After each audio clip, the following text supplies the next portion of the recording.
Introduction. Welcome to the session on environmental studies. This session will help you to understand the environmental protection. At the end of this session, you will be able to get introduced to environmental protection, know about EPA, familiarize with Environmental Protection Act 1986, understand environmental management system,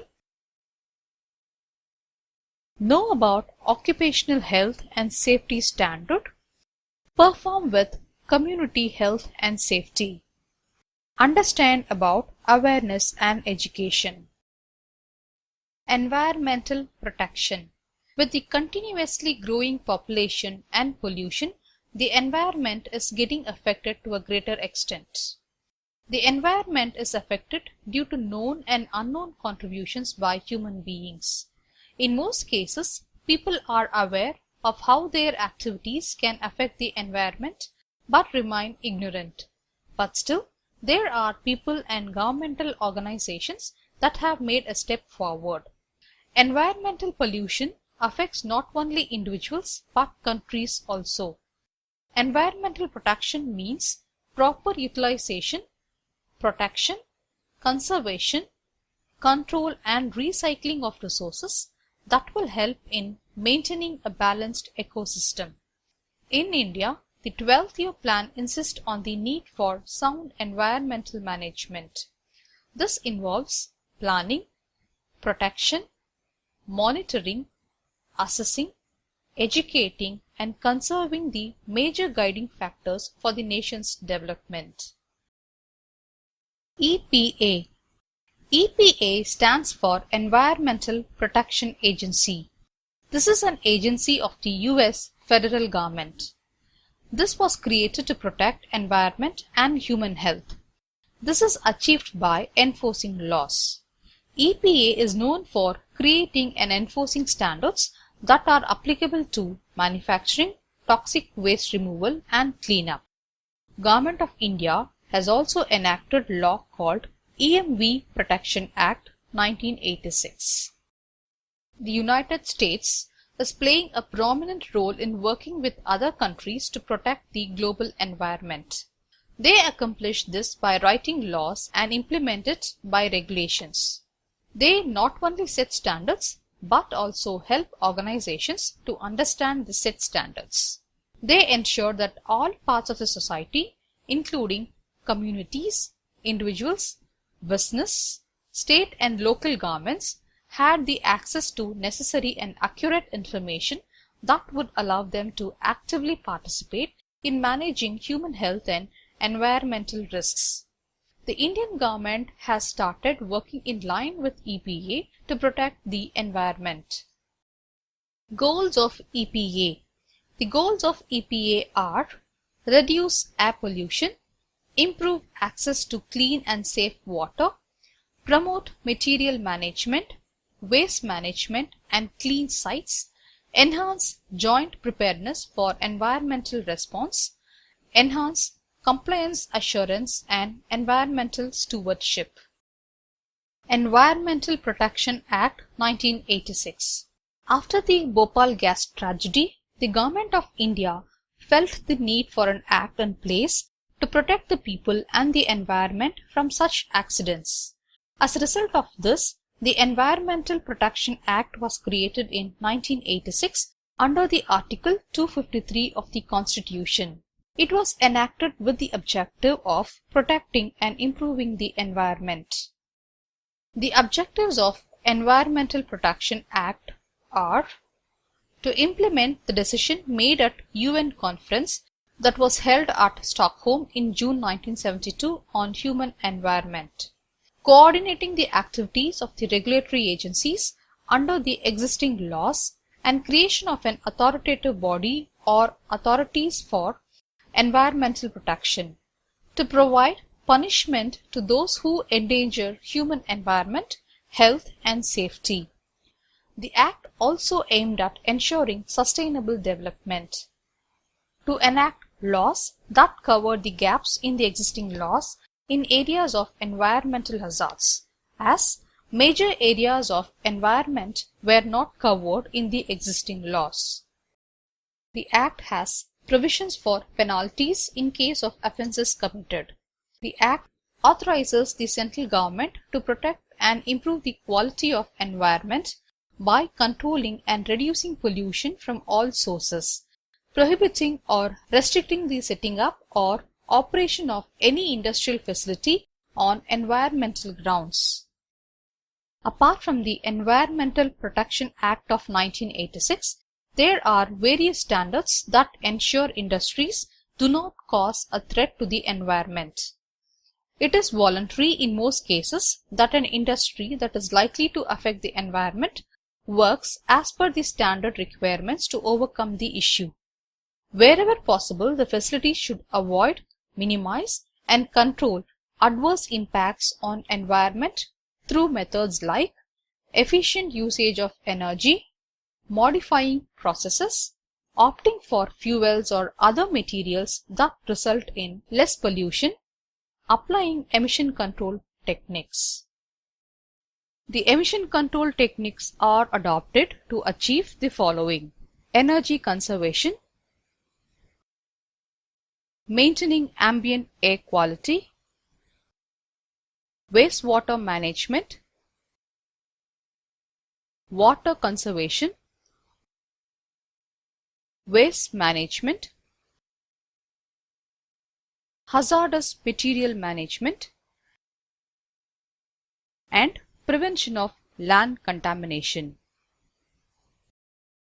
The International Organization for Standardization provides a tool to help industries and organizations that are aiming at identifying and controlling environmental impact. ISO 14000 families from the international standards serves as one such tool. It provides a framework for industries and organizations to systemize and improve environmental management efforts.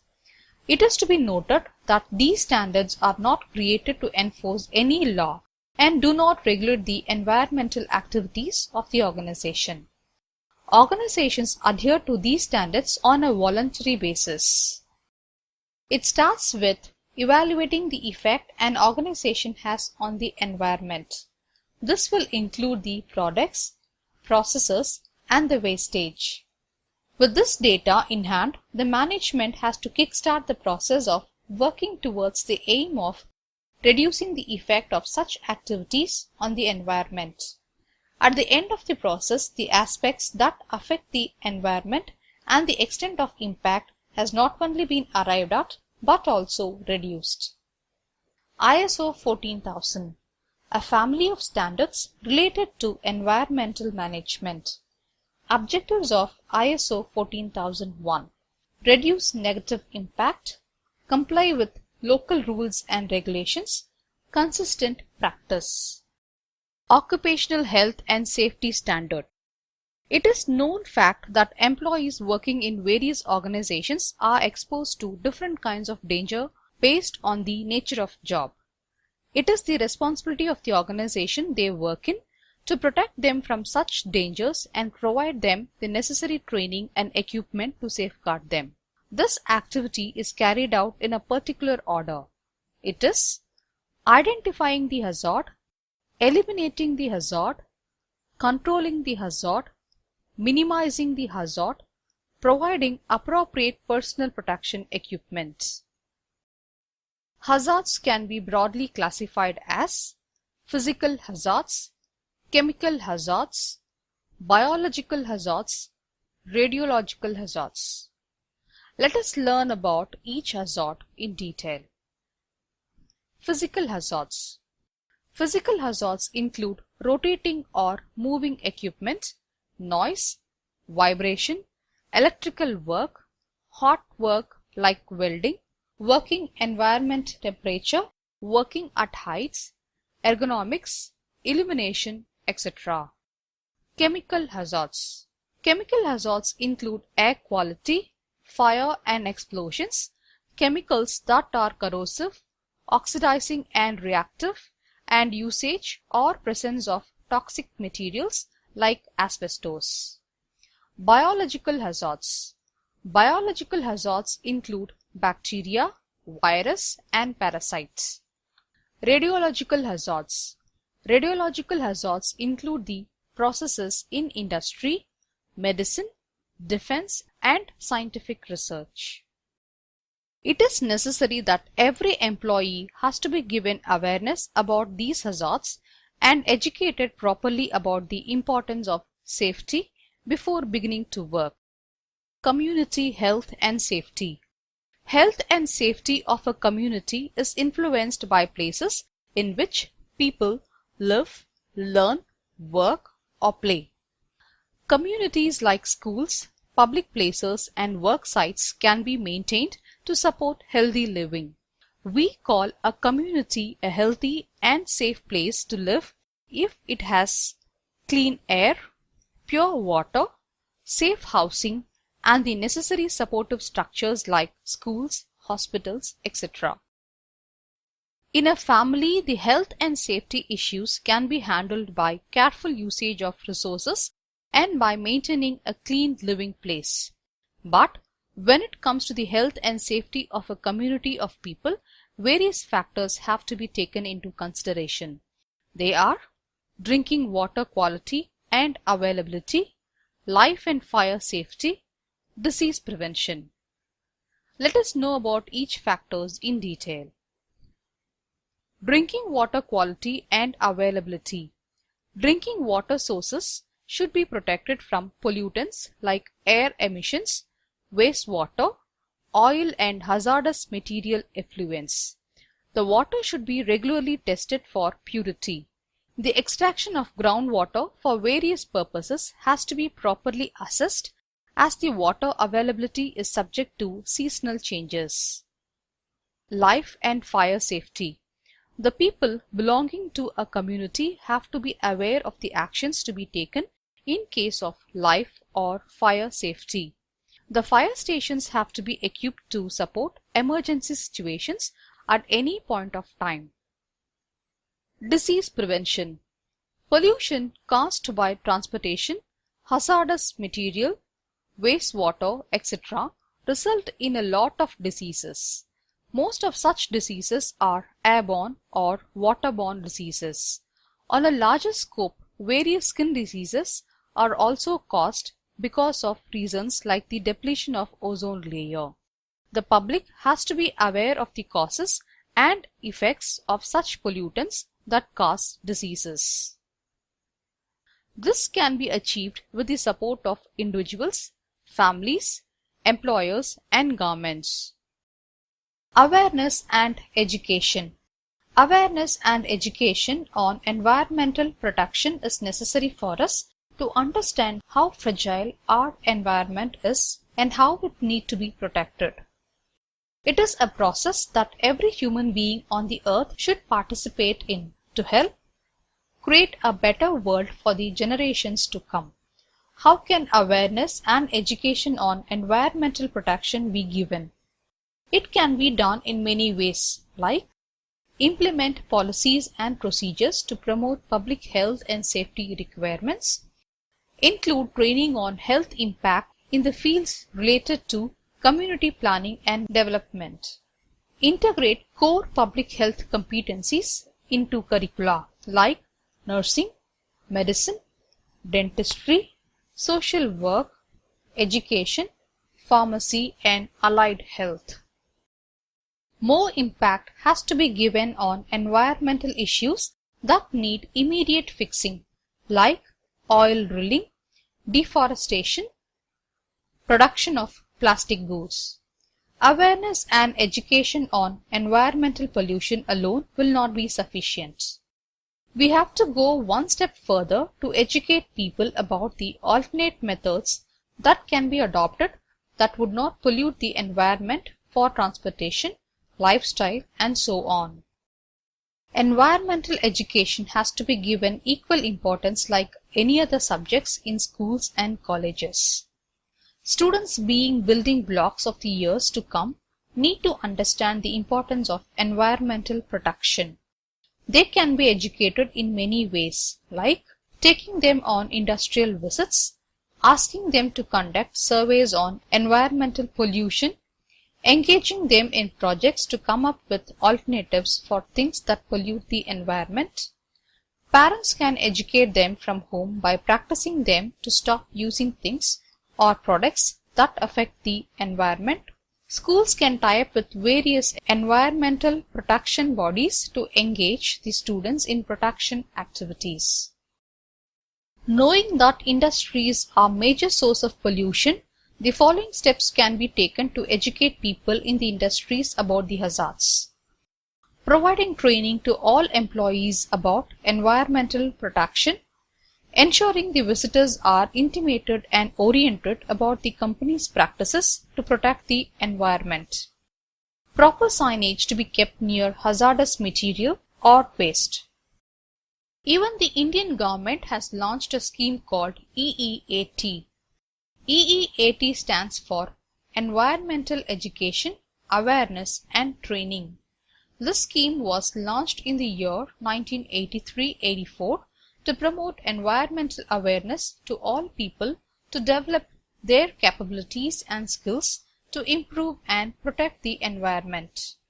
The objectives of the scheme are to promote environmental awareness across all sections of the society, to spread environmental education in a non-formal way in all sections of the society, to facilitate education, training materials and other aids in the education sector formally, to promote environmental education and awareness through existing institutions, to ensure training and manpower development for educating on environmental protection, to encourage media, non-governmental organizations and similar bodies to promote awareness about environmental protection, to effectively use all kinds of media to spread messages concerning environment and to create awareness, to mobilize people's participation in the preservation and conservation of environment.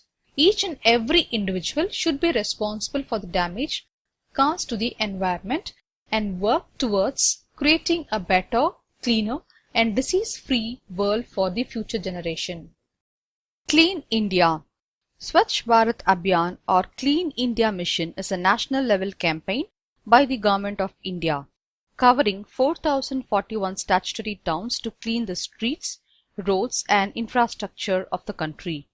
This campaign was officially launched on 2nd October 2014 at Rajghat, New Delhi, where Prime Minister Narendra Modi himself wielded broom and cleaned a road.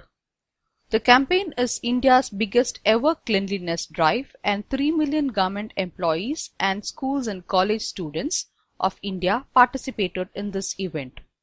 The mission was started by Narendra Modi, the Prime Minister of India, nominating 9 famous personalities for this campaign, and they take up the challenge and nominate 9 more people and so on, like the branching of a tree. It has been carried forward since then with famous people from all walks of life joining it. Objectives of Swachh Bharat Abhiyan. The details of the Swachh Bharat Abhiyan is under development presently, but the following principles will be included. Construction of individual, cluster and community toilets. To eliminate or reduce open defecation. Open defecation is one of the main causes of the deaths of thousands of children each year. Not only latrine construction, the Swachh Bharat Mission will also make an initiative of establishing an accountable mechanism of monitoring latrine use. Public awareness will also be provided about the drawbacks of open defecation and promotion of latrine use. Proper, dedicated ground staff will be recruited to bring about behavioral change and promotion of latrine use. For proper sanitation use, the mission will aim at changing people's attitudes, mindsets and behaviors. To keep villages clean, solid and liquid waste management through Gram Panchayats. To lay water pipelines in all villages, ensuring water supply to all households by 2019.